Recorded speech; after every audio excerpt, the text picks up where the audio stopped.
जुटहु ना सखिया सहेला रहिली मिली चला चाली हो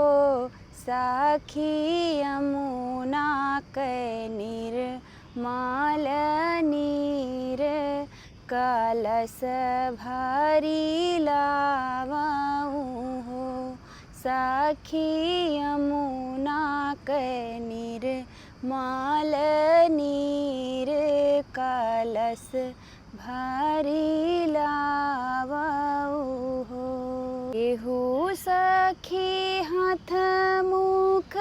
धोवे तो केहू सखी घैला भारे हो सखी जसुदा उतरी गई पार जहाँ पे